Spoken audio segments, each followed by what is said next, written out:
So as I said, healing is in the atonement. If it wasn't, then none of us could receive an incorruptible, immortal body when Christ returns.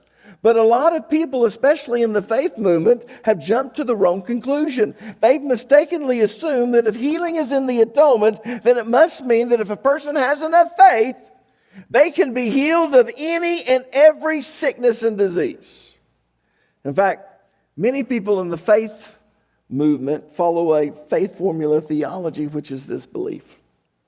It's the belief that God is obligated to heal every sickness if a believer's faith is genuine and strong enough.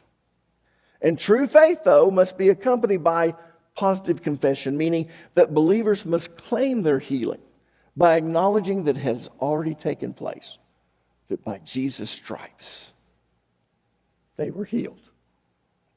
And then they walk out their faith. People, that's known as the faith formula theology. The only problem with that is it's not biblical. It's not biblical. Yes, healing is in the atonement, but you still have a corruptible mortal body, and you will have a corruptible mortal body until Christ returns. Therefore, you have a body that's subject to sickness and disease. That's what corruptible means. It means subject to sickness and disease. And you have a body that's subject to death. That's what mortal means. It means subject to death, but not yet dead. And all the faith in the world isn't going to transform your corruptible mortal body into an incorruptible immortal body. Only the return of Jesus Christ will accomplish that. Only then will Jesus implement complete salvation. You know, when Hobart Freeman died of congestive heart failure and gangrene in 1985, he was 64 years old. Not 84, not 94, 64. Now, if you're 18, that sounds old.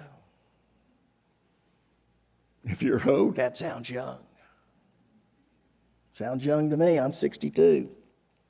But I want you to know, when he died at the age of 64 from gangrene and congestive heart failure, it crushed his congregation because they didn't know what to believe. Because Hobart Freeman taught the faith formula theology. If you have enough faith, you can be healed of all sickness and disease. And they base that on the fact that healing's in the atonement. But the reason that healing is in the atonement is so that we can have an incorruptible, immortal, glorified body when Jesus Christ returns. In fact, listen to me, because this is very important.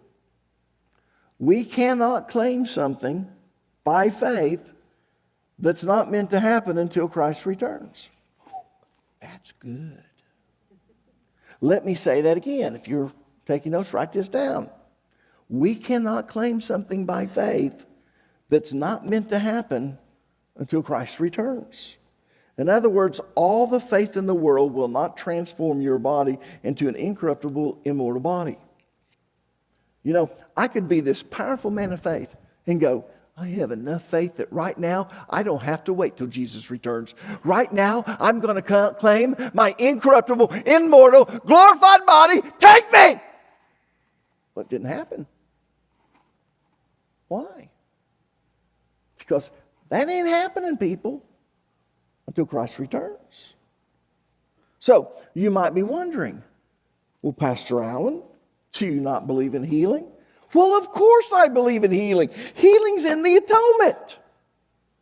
But I also understand that we're living in this intermediate period, this period known as now, but not yet.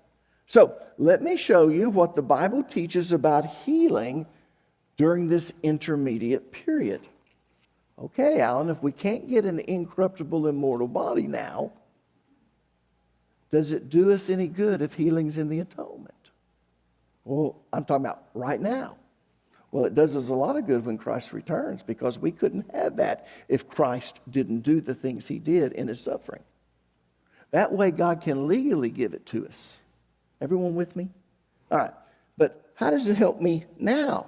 Well, here's what I need to understand. This is what the Bible teaches. First of all, we will continue to have a corruptible mortal body until Christ returns. So that means that I have a body that's subject to sickness, disease, and in some cases, congenital abnormalities or deformities. And I have a body that's subject to death.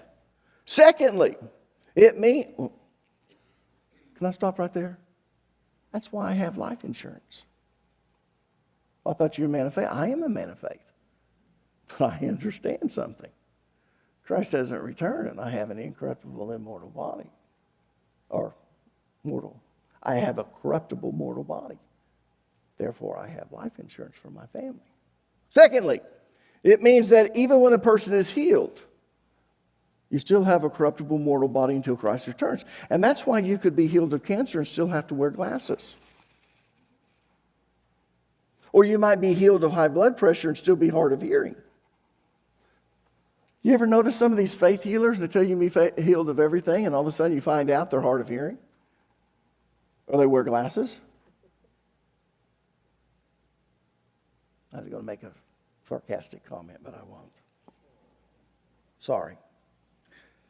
Why is that so? Why can you be healed of high blood pressure and still be hard of hearing and need hearing aids? Well, you see, a healing doesn't transform your body from a corruptible body into an incorruptible body. Only the rapture will accomplish that. Therefore, being healed of one thing doesn't mean you're healed of everything.